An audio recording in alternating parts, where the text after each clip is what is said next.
নমস্কার বন্ধুরা, আমি অঞ্জনা। অঞ্জনাস ওয়ার্ল্ড চ্যানেলে আপনাদের সকলকে স্বাগত জানাই। বন্ধুরা, পুরো ভিডিওটি মিস করবেন না, দেখবেন এবং দেখে অবশ্যই সাবস্ক্রাইব করে একটি লাইক ও কমেন্ট করে শেয়ার করতে ভুলবেন না। আজকের ঘটনাটি একটি ছোট্ট গ্রামের, বলা যায় উড়িষ্যার একদম প্রত্যন্ত গ্রামের একটি বাস্তব ঘটনা।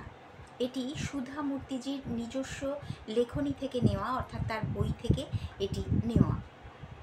তো সুধা মূর্তিজি একটা সময় এসেছিল যখন উনি উড়িষ্যার প্রত্যন্ত গ্রামে ঘুরে ঘুরে কিছু স্কুল স্থাপনের কথা চিন্তা করেছিলেন এবং সেই মতো তিনি একজন ট্রান্সলেটরকে সঙ্গে নিয়ে ওই গ্রামগুলিতে পরিদর্শনে যান এবং সন্ধ্যা আগত ছিল ওই দিনটিতে। এবং উনি যখন গ্রামের স্কুলটাতে, ওখানে যে একটি নিজস্ব স্কুল ছিল, সেখানে যখন পরিদর্শনে গেলেন, হঠাৎ জোরে বৃষ্টি এসে পড়ে। তো কিছু বুঝতে না পেরে কোথায় আশ্রয় নেবেন, তখন ওই ট্রান্সলেটর যে ছিল সঙ্গে, সে বলল যে ম্যাডাম, আমরা ওই সামনে যে একটি ছোট্ট পাহাড়ে ঘেরা একদম কাছে যে ছোটো ছোটো ছাউনিগুলো রয়েছে, আমরা ওখানে গিয়ে নক করি এবং ওখানে গিয়ে আশ্রয় নিই।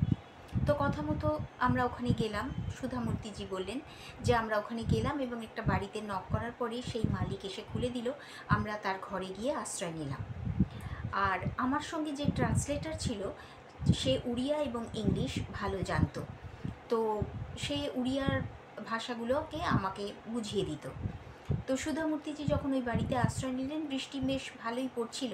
তো ওই যে ট্রান্সলেটর যিনি সঙ্গে ছিলেন, তিনি বললেন যে ম্যাডাম, আপনি একটু ওয়েট করুন, আমি এই পাশেই একটু ঘুরে আসি।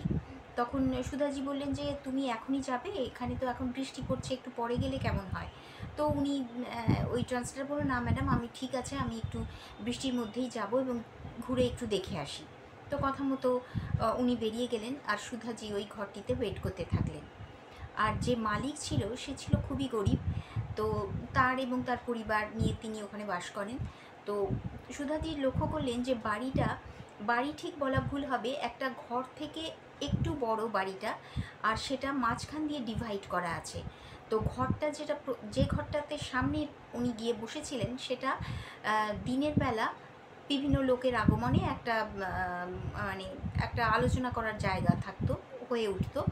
আর ডিভাইডের অপর প্রান্তে ওটা ছিল ওই মালিকের কিচেন, অর্থাৎ রান্নাঘর। তো ওখান থেকে ওই মালিকের যে ওয়াইফ, তার বাচ্চাকে, তিনি বোধহয় বাচ্চা কাঁদছিল এবং তাকে চুপ করানোর তিনি অনেক চেষ্টা করছিলেন, এটা সুধাজি শুনতে পাচ্ছিলেন। তো মালিক এসে খুব অনুনয় করে সুধাজিকে বললেন, ম্যাডাম, আপনি আমার বাড়িতে প্রথম এসছেন, তো কিছু তো আপনাকে গ্রহণ করতে হবে, কিছু খেতে হবে, তো আমি চায়ের ব্যবস্থা করি। তখন সুধাজি বললেন যে না না, একেবারেই না, আমি কিছু খাই না, আর আমি কিছু খাবো না এখন, তুমি এই জন্য চিন্তা করো না। কিন্তু মালিক তো নাছোড়বান্দা, সে বলছে যে ম্যাডাম, আপনি আমার বাড়িতে প্রথম এসছেন আর কিছু না খেয়ে চলে যাবেন, তা তো হয় না। তো আমি কিছু মাছের ব্যবস্থা করি, অথবা কিছু দুধের ব্যবস্থা করি।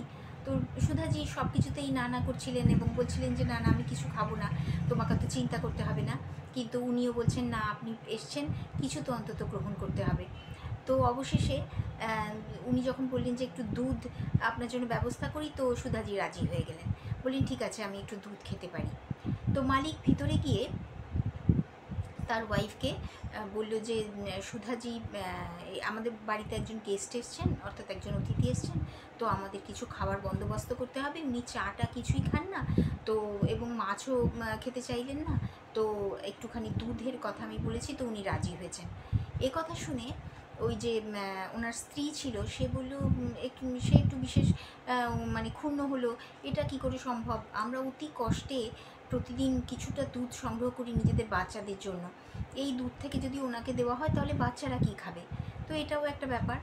তো এরকম যখন কথাবার্তা চলছিল, সুধাজির কথাগুলো কানে আসছিল, যদিও সেটা উড়িয়া ভাষায়, কিন্তু সুধাজি যেহেতু সংস্কৃত জানতেন, তো ওনার কিছুটা উনি বুঝতে পারছিলেন যে তারা কি কথা বলছে।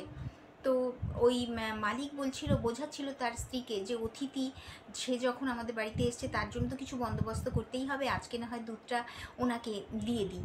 কিন্তু ওই মালকিন, মানে তার ওয়াইফ, কিছুতে রাজি হচ্ছিল না, বলছিল এই দুধটুকু দিয়ে দিলে আমাদের বাচ্চারা কী খাবে? তখন অবশেষে ওনারা স্থির করলেন যে ঠিক আছে, এই দুধটাকে একটু আধা করে তার মধ্যে জল মিশিয়ে সেটা গরম করে অতিথিকে দেওয়া যেতে পারে।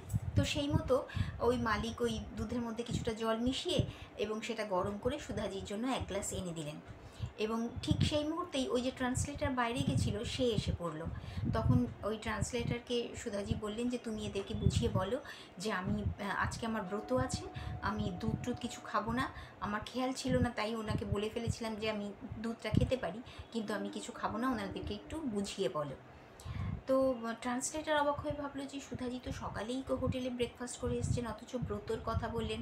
তো উনি কিছু না ভেবে ওই মালিককে বললেন, দেখুন আমাদের ম্যাডাম আজকে ব্রত আছে, যদিও আজকে বুধবার, কিন্তু ব্রত আছে, উনি ব্রত রাখেন, সেই জন্য আজকে উনি কিছু খেতে পারবেন না। এ কথা শুনে মালিক অত্যন্ত ক্ষুণ্ণ হয়ে গেলেন, বললেন আপনি আমাদের বাড়িতে প্রথম এসছেন অথচ কিছু খাবেন না। ওনারও মনটা ভারাক্রান্ত হলো, কিন্তু সুধাজি কিছুতেই রাজি হলেন না, বললেন ওনার ব্রত আছে, যদি ওটা বুধবার ছিল।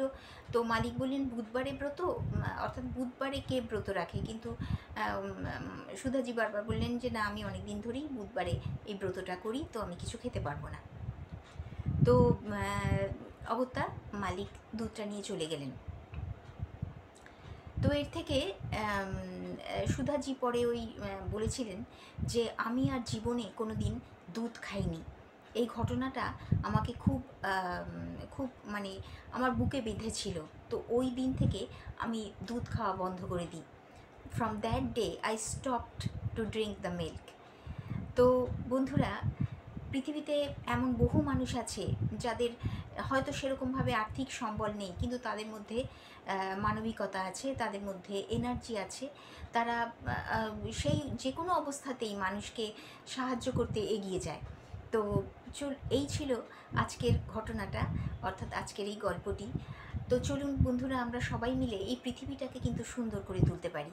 যেমনই হোক না কেন, আমরা সবাই যদি একটু প্রচেষ্টা করি, তাহলে কিন্তু এই পৃথিবীটা অনেকটাই সুন্দর হয়ে ওঠে সকলের কাছে। এই ছিল আজকের ঘটনা। আপনাদের যদি ভালো লাগে তবে অবশ্যই গল্পটিকে শেয়ার করে দেবেন।